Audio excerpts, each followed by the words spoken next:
Nós estamos falando sobre os sinais que Jesus disse aos seus discípulos diante daquilo que ele havia profetizado, que tinha uma relação direta com Jerusalém e mais especificamente com o templo em Jerusalém, que era o objeto mais significativo e importante para o povo de Israel, diante do que aquilo tinha relação.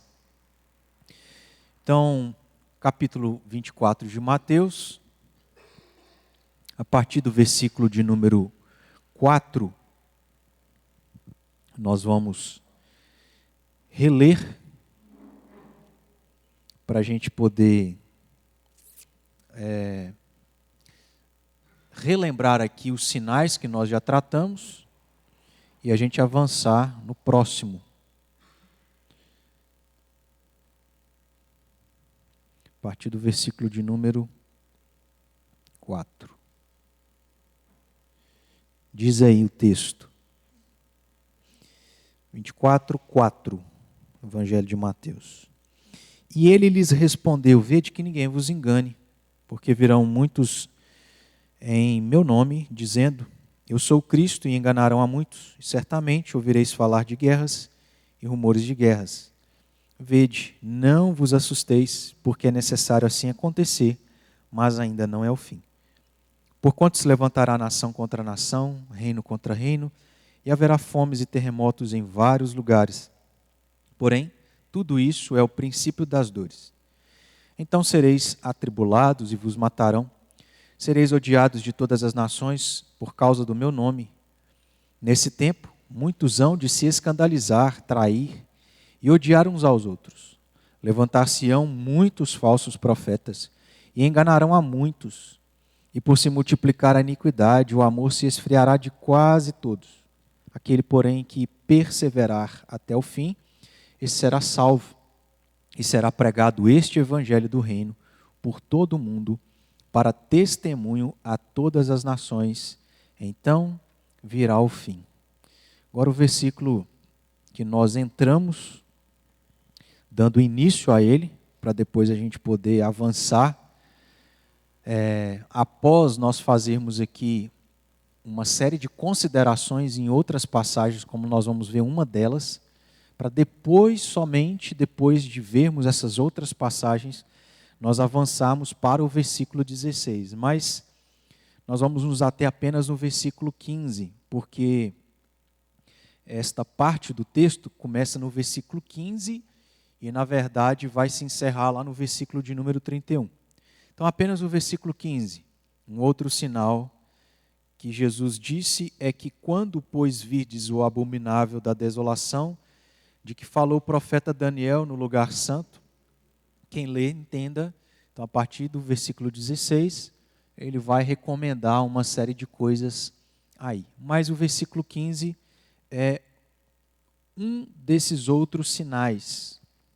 E até então, nós estamos no 8º sinal, dentro daquela divisão que a gente tem trabalhado aqui. E aí a gente vai fazer uma breve visualização aqui da divisão, porque nós discorremos de 7 sinais, entretanto, começando nesse 8º sinal, nós temos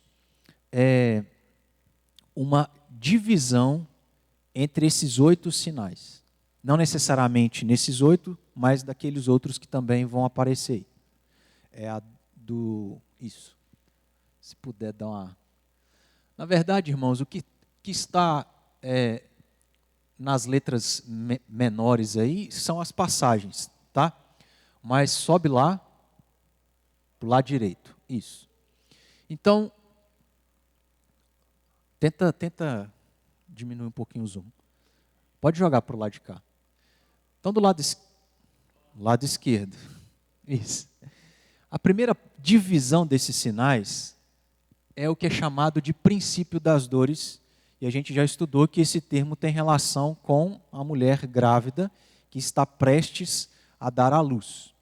Mas antes que ela dê à luz, existem etapas anteriores para que chegue até o momento onde a criança vem ao mundo.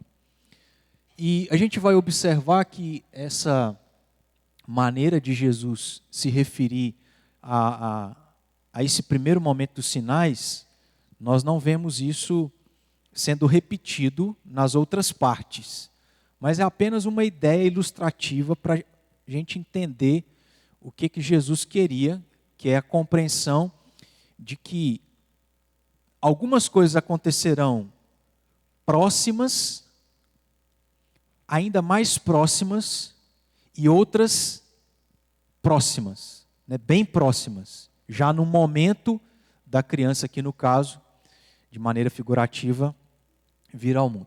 E essa primeira parte, então, já disse, é chamada de princípio das dores, e que corresponde aos versículos 4 a 8. Agora joga lá para o lado direito, só para a gente poder aqui pontuar os sinais.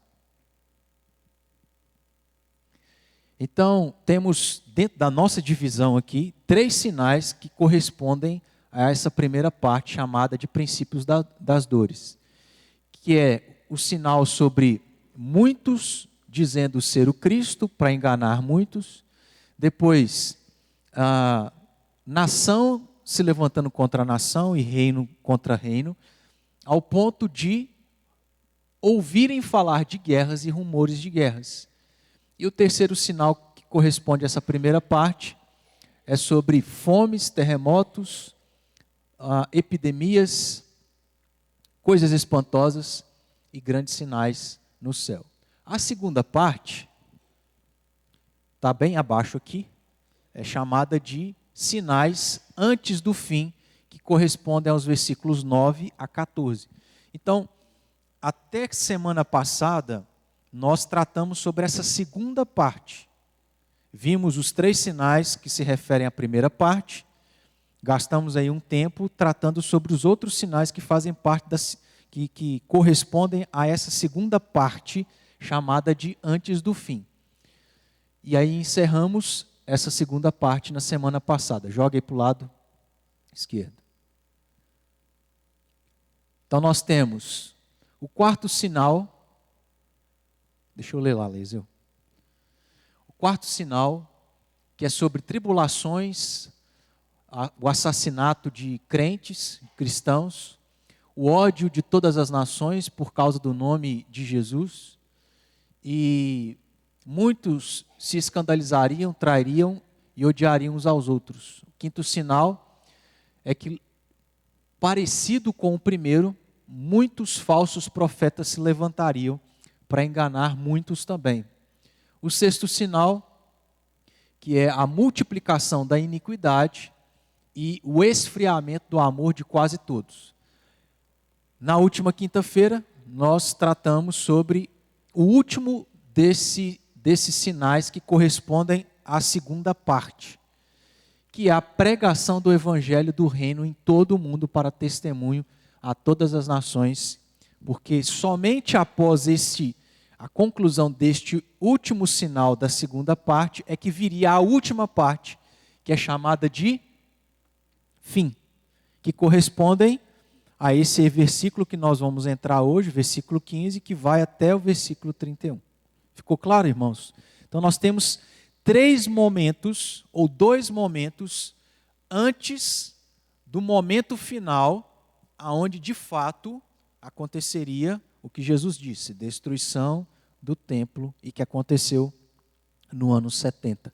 Mas até que chegasse ao ano 70, esses sinais que correspondiam à primeira parte se cumpriram, para depois os sinais da segunda parte, para aí então acontecer o fim, a destruição de Jerusalém e do templo.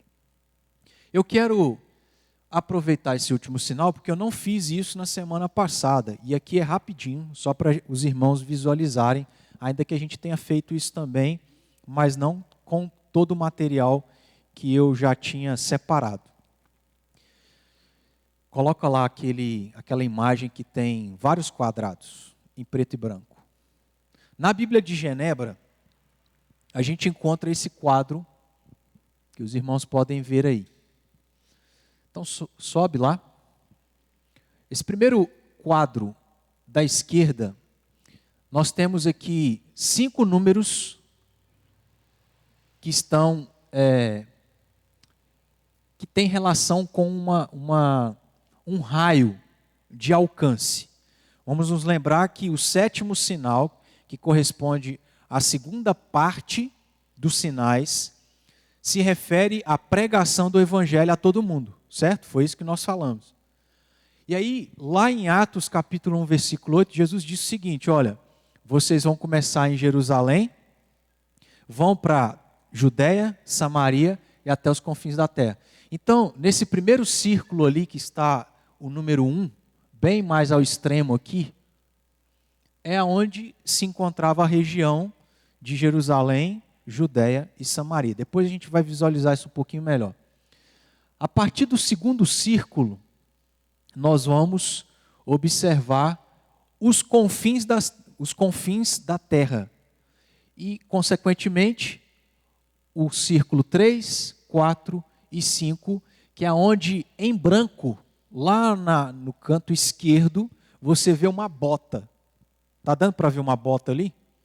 Que é o que corresponde a Roma, Itália, Grécia. E aí o fim do ministério de Paulo foi em Roma, que era os confins da terra. Então veja, irmãos, começa naquele primeiro pontozinho e vai se expandindo. Os demais quadros aqui podem nos ajudar, mas nós temos imagens melhores. Pode colocar aquela colorida dos outros quadros. Isso aqui também a gente encontra lá no final da Bíblia, talvez na sua tem. E aí nós temos a visualização aí das viagens missionárias de Paulo. Então nós temos 3 viagens, e aí ele sai lá de Antioquia, que está do lado esquerdo aqui, acima da palavra Síria ali, ó. E aí, então Antioquia aqui. E aí ele viaja por aquelas regiões ali, aonde já podia se dizer que eram os confins da terra. Aí nós temos a segunda e a terceira viagem. A segunda aqui abaixo, ele avança um pouco mais, volta lá em cima à direita. A terceira viagem, ele expande ainda mais o evangelho. E por fim, embaixo à direita, chega lá em Roma. Se você acompanhar aqui a linha em vermelho, ela vai terminar lá em Roma, nas regiões da Itália. Então veja, irmãos, sai de um extremo e vai para outro extremo. Pode pôr outra imagem.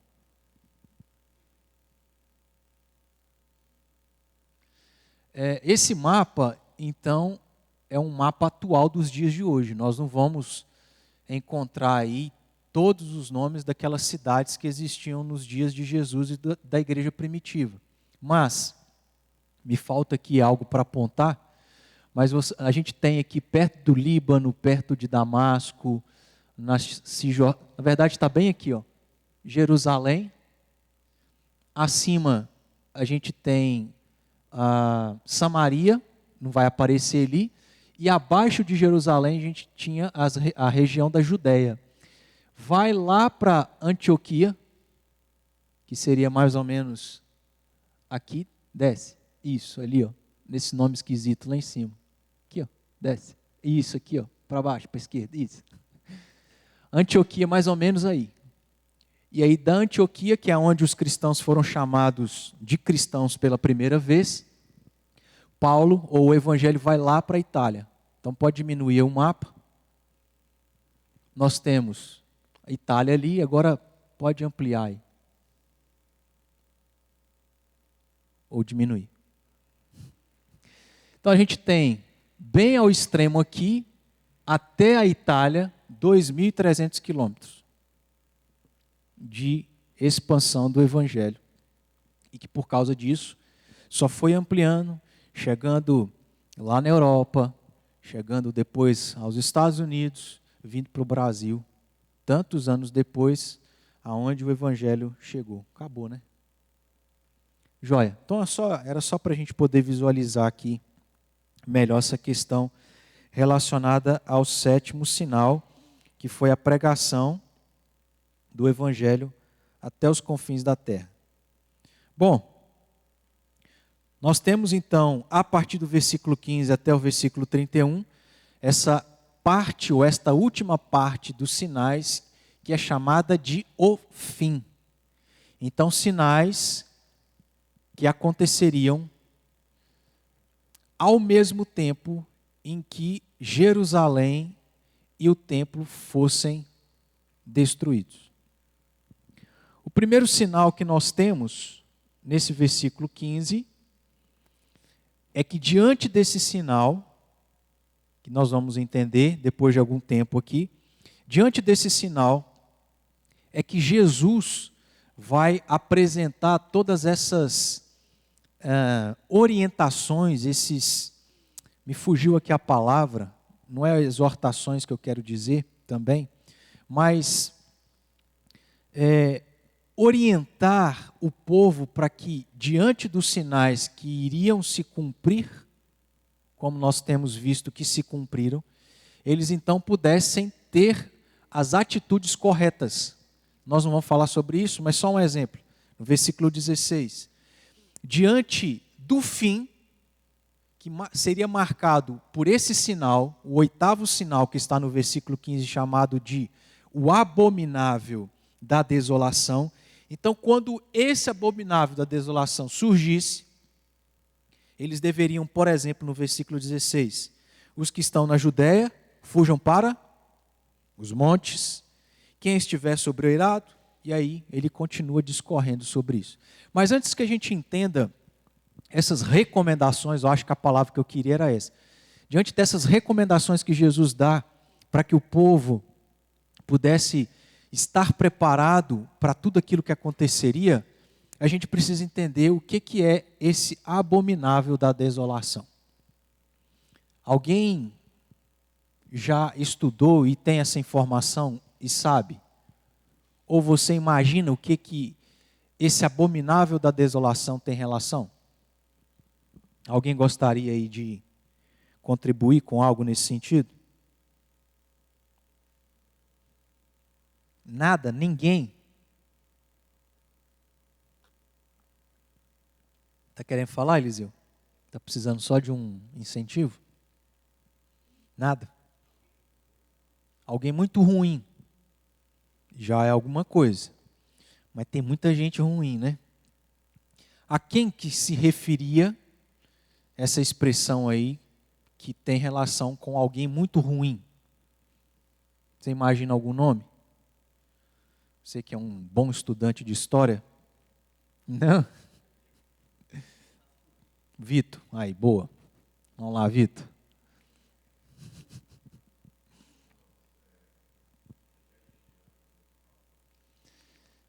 O Eliseu já deu uma dica do que tem relação esse nome estranho, abominável da desolação. Alguém muito ruim. Que alguém muito ruim você talvez imaginaria que essa expressão utilizada por Jesus se referia?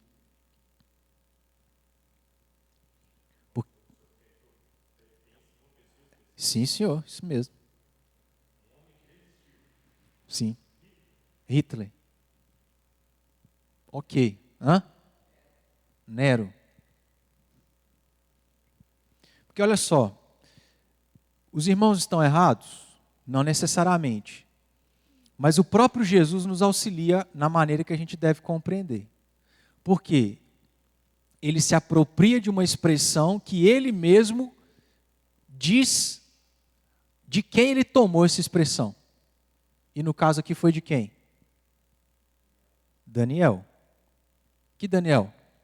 O profeta Daniel, do Antigo Testamento. Então essa expressão tem relação com aquilo que Daniel utilizou nos dias em que Deus levantou ele e o usou para poder levar uma mensagem ao povo de Israel dentro de um contexto específico e diante daquilo que ele profetizaria que também aconteceria. E aí a gente pergunta o seguinte: onde no livro de Daniel isso é mencionado? Vá lá para o capítulo de número 8. Nós vamos observar aí essa expressão. Daniel, capítulo de número 8. Está um pouquinho depois aí de Lamentações.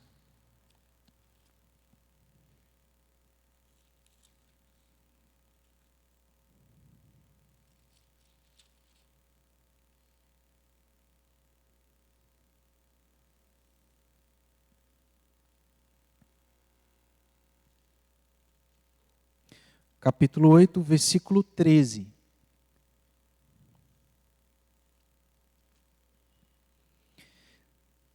Acharam? Diz o texto: Depois ouvi um santo que falava, e disse outro santo àquele que falava: Até quando durará a visão do sacrifício diário e da transgressão assoladora, visão na qual é entregue o santuário e o exército a fim de serem pisados? Não é bem essa expressão utilizada por Jesus, mas uma dessas expressões aparece aí. Transgressão assoladora. Qual a expressão que Jesus utilizou? Abominável da desolação. Então são palavras que têm relação uma com a outra. No capítulo 9, versículo 27, a gente tem essa expressão um pouco mais parecida com a que Jesus utilizou. Capítulo 9, versículo 27.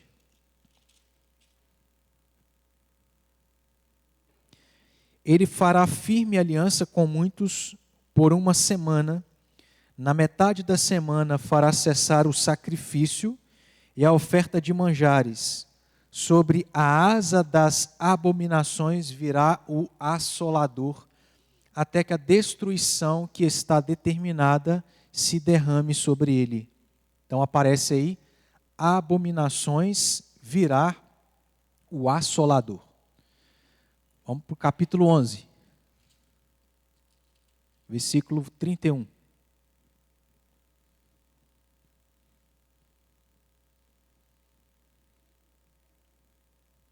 Dele sairão forças que profanarão o santuário, a fortaleza nossa, e tirarão o sacrifício diário, estabelecendo o quê? A abominação desoladora. Ainda está mais semelhante ao que Jesus se referiu em Mateus 24, versículo 15. E por fim, nós encontramos no capítulo 12, versículo de número 11, a mesma expressão aqui do texto anterior. 12, 11. Depois do tempo em que o sacrifício diário for tirado e posta a abominação desoladora, haverá ainda 1.290 dias. Então, mais uma vez aqui aparece a abominação desoladora. O que é algo abominável? Antes de responder, temos 4 passagens no livro de Daniel que essa expressão aparece porque ele utilizou. E o que Jesus faz? Se apropria disso, e nós vamos entender por que ele se apropria dessa expressão, para se referir a um sinal que aconteceria no ano 70 depois de Cristo. Milhares de anos depois daquilo que aconteceu e foi dito por Daniel. Mas aí eu volto à pergunta. O que a gente entende por algo abominável, que não é uma expressão estranha para nós, porque vez por outra a gente encontra ela nas Escrituras? O que é algo abominável para você?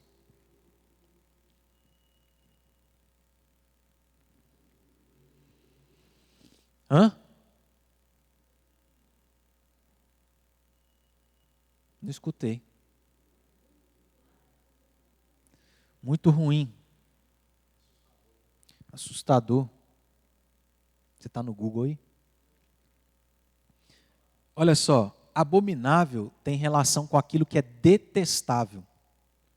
A gente tem um exemplo, me veio aqui à minha mente, eu só não lembro onde está, especificamente, mas é no livro de Provérbios. Lá tem alguns versículos que diz assim: não sei se eu vou lembrar direitinho, mas é como se fosse assim,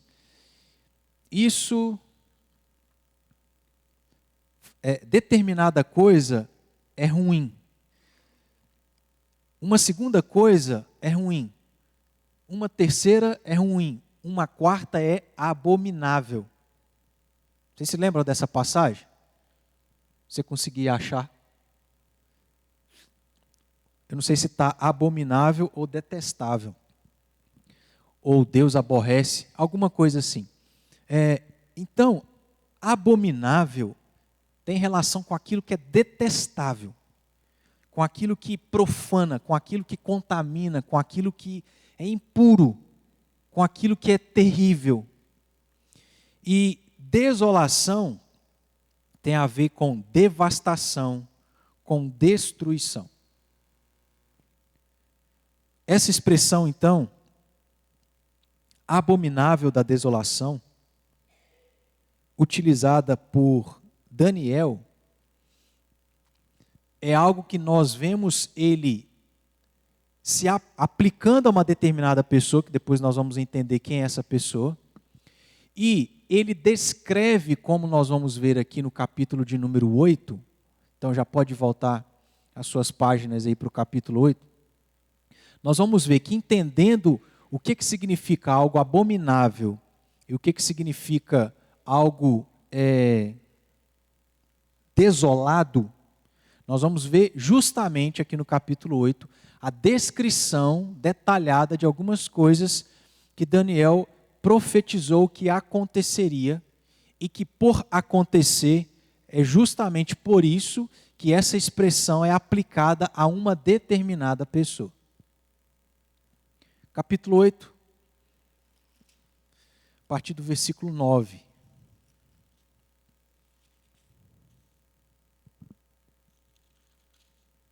E aí a gente vai fazer o exercício aqui de ler até o versículo de número 27. Então, capítulo 8, a partir do versículo 9, nós temos a descrição daquilo que essa expressão, se aplicando a uma determinada pessoa, essa determinada pessoa faria. O quê? Coisas abomináveis e coisas desoladoras. A partir do versículo 9, a linguagem aqui é uma linguagem profética. Então é uma linguagem ilustrativa, mas que aponta para essa pessoa chamada de o abominável da desolação. Começando no versículo 9, diz aí o texto: de um dos chifres, essa é uma visão que o profeta tem, então a visão que ele tem não é uma visão literal, mas uma visão figurada. E o que ele contempla, além de outras coisas, é de um chifre, ou de um dos chifres, saiu um chifre pequeno que se tornou muito forte para o sul, para o oriente e para a terra gloriosa. Cresceu até atingir o exército dos céus, alguns do exército e das estrelas lançou por terra e os pisou. Sim, engrandeceu-se até ao príncipe do exército. Dele tirou o sacrifício diário, e o lugar do seu santuário foi deitado abaixo. O exército lhe foi entregue com o sacrifício diário por causa das transgressões, e deitou por terra a verdade. E o que fez prosperou. Depois ouviu um santo que falava, e disse outro santo àquele que falava: até quando durará a visão do sacrifício diário da transgressão assoladora, visão na qual é entregue o santuário e o exército, a fim de serem pisados?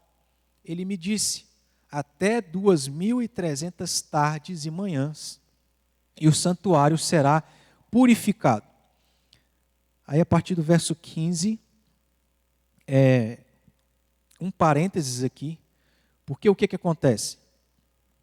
Daniel tem uma visão antecipada de coisas que aconteceriam no futuro. É por isso que a descrição parece nos dar a entender que estava acontecendo. no tempo presente, mas é uma visão futura daquilo que aconteceria. Tendo essa visão aonde é um negócio de chifre, que aponta para um lado, e isso e aquilo outro, o próprio profeta não entende. E a partir do versículo 15, nós vamos observar essa questão dele não compreender sendo dita aqui. Aí, meus irmãos, nós vamos ler todo o texto, chegar até o versículo 27. Por questão do nosso horário, a gente não vai avançar muito, mas, se Deus quiser, semana que vem, então a gente vai observar aqui, entender o que significam essas coisas, não todas elas, mas entender ao que isso tem relação e por que estas coisas descritas do versículo 9 ao versículo 14 é uma descrição de coisas abomináveis e desoladoras que aconteceriam e que uma pessoa causaria estas coisas. Mas a gente deixa isso para a semana que vem, só para a gente ler a passagem e a gente se situar aqui, trazer à nossa memória tudo o que acontece, mas mais especificamente olhando o versículo 15, Daniel dizendo não compreender. Veja só, havendo eu, Daniel, tido a visão, procurei entendê-la. E eis que se me apresentou diante uma como aparência de homem, e ouvi uma voz de homem entre as margens de Ulaí, a qual gritou e disse: Gabriel, dá a entender a este a visão. Veio, pois, para perto de onde eu estava. Ao chegar ele, fiquei amedrontado e prostrei-me com o rosto em terra. Mas ele me disse: entende, filho do homem, pois esta visão se refere ao quê? Ao tempo do fim. Então ele tem uma visão de algo que ele viu acontecendo. Nós estamos numa época de muitos filmes onde as histórias têm relação com coisas que acontecem em um mundo paralelo, ou de coisas, de certo modo, antecipadas. Então o que está acontecendo com Daniel é justamente isso. Ele está numa realidade, mas ele está vendo coisas acontecendo num futuro como se ele estivesse lá. Enfim, o próprio anjo diz o seguinte: olha, isto que você está vendo são coisas que vão acontecer, se referem ao tempo do fim. E veja que interessante, porque Jesus lá em Mateus 24, o primeiro sinal que tem relação com o fim é o quê? O abominável da desolação, que é a mesma coisa que o profeta Daniel disse. O abominável da desolação causaria coisas abomináveis e desoladoras e que seria característico ou sinal do fim. A gente vai entendendo isso aos poucos, tá, irmãos? Talvez agora fica um pouco mais complexo, mas a gente vai entender. A partir do 18 aí, para a gente continuar o texto. Falava ele comigo quando caí sem sentidos rosto em terra. Ele, porém, me tocou e me pôs em pé no lugar onde eu me achava. E disse: eis que te farei saber o que há de acontecer no último tempo da ira. Vocês se lembram que quando nós estudamos aqui por algumas vezes o capítulo 24 de Mateus, nós dissemos que o que estava para acontecer sobre Jerusalém, de maneira geral, significava o quê? O derramamento do juízo de Deus sobre aquela nação. Porque Jesus, no texto anterior ao capítulo 24, vai dizer o seguinte: olha, vocês foram como seus pais, que mataram os profetas. Vocês matam profetas. E ele estava se referindo ao que aconteceria com o próprio Jesus. O próprio Jesus, o Filho de Deus, seria assassinado por estes. E como castigo, o que Deus faria? Derramaria juízo, que foi o que aconteceu no ano 70. A mesma coisa aqui num contexto distante, anterior, passado, a mesma coisa vai acontecer. E o termo que aparece aqui prova isso para nós. Versículo 19. No último tempo da ira. Ira de quem? De Deus, que é onde ele aplica o juízo e a justiça. Continuando. Porque esta visão se refere ao tempo determinado do fim. Aquele carneiro com 2 chifres, aí agora o anjo Gabriel vai explicar a visão a Daniel. Aquele carneiro com 2 chifres, veja então, é uma visão figurada, mas que tem um significado ou tem uma relação com indivíduos, com nações e coisas específicas. Aquele carneiro com 2 chifres que viste são os reis da Média e da Pérsia. Mas o bode peludo é o rei da Grécia. E o chifre grande entre os olhos é o primeiro rei. O ter sido quebrado, levantando-se 4 em lugar dele, significa que 4 reinos se levantarão deste povo, mas não com a força igual a que ele tinha.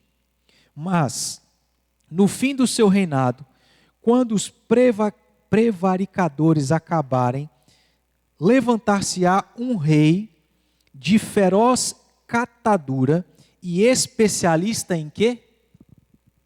Veja só. Do versículo 20 ao versículo 20, 21 e 22, não se refere àquele chifre pequeno do versículo 9. O chifre pequeno do versículo 9 se refere ao abominável da desolação. Vocês estão seguindo aqui, irmãos? Versículos 9 a 14 se refere ao chifre pequeno da visão, que está relacionado ao abominável da desolação. Só que a visão que Daniel teve foi de outras coisas também. Então o que o anjo Gabriel estava fazendo? Estava explicando toda a visão. O que o anjo explica nos versículos 20, 21 e 22 foi parte do início da visão. A partir do versículo 23 é a explicação daquilo que está nos versículos 9 a 14, que se refere ao chifre pequeno e ao abominável da desolação. Deu para entender? Estão acompanhando? Sobre esse chifre pequeno, que se refere ao abominável da desolação, o que o anjo explica? Como ele será esse indivíduo chamado de o abominável da desolação? Diz que, no fim de um reinado, quando os prevaricadores acabarem, esse homem, chamado abominável da desolação, levantar-se-á e será um rei. Um rei de feroz catadura e especialista em intrigas. 24. Grande é o seu poder, mas não por sua própria força. Causará estupendas destruições. Veja só, o que significa abominável da desolação? Algo terrível, ruim, destruidor, algo detestável.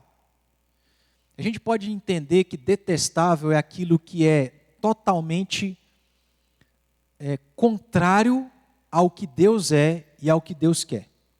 Ou seja, Deus é santo, não é santo? O que seria algo abominável aos olhos de Deus? Seria fazer algo em um lugar santo,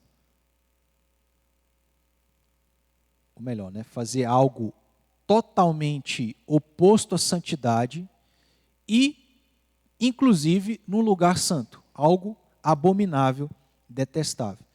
É isso que a gente vê sendo descrito ao ser explicado a Daniel através do próprio anjo. Que esse causará estupendas destruições, prosperará e fará o que lhe aprouver. Destruirá os poderosos e o que ele vai fazer? Destruirá o povo santo. 25. Por sua astúcia nos seus empreendimentos fará prosperar o engano.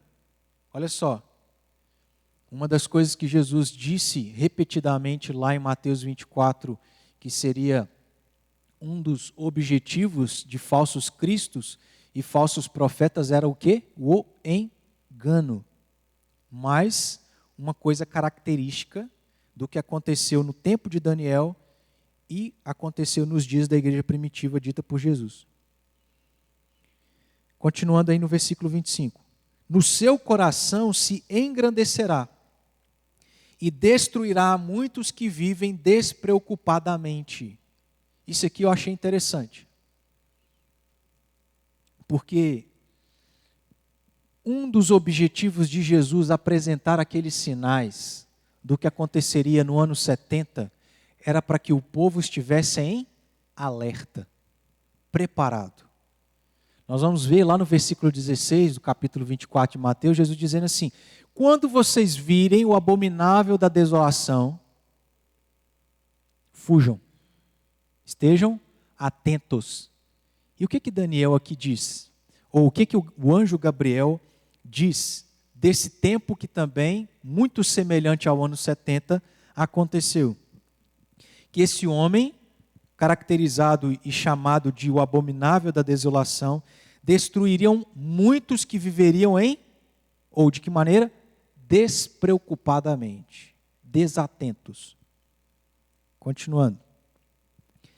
Levantar-se-á contra o príncipe dos príncipes, mas será quebrado sem esforço de mãos humanas. Só adiantando, o príncipe dos príncipes aqui tem relação com o próprio Deus.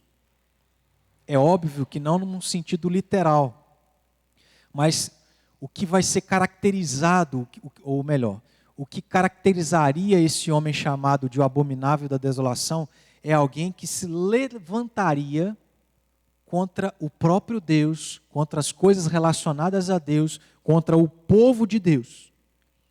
Mas já é adiantado nessa visão que ele não seria totalmente bem-sucedido. Ele seria destruído, mas será quebrado sem esforço de mãos humanas. 26. A visão da tarde e da manhã que foi dita é verdadeira. Tu, porém, preserva a visão, porque se refere a dias ainda muito distantes. Eu, Daniel, enfraqueci e estive enfermo alguns dias. Então me levantei e tratei dos negócios do rei. Espantava-me com a visão e não havia quem a entendesse.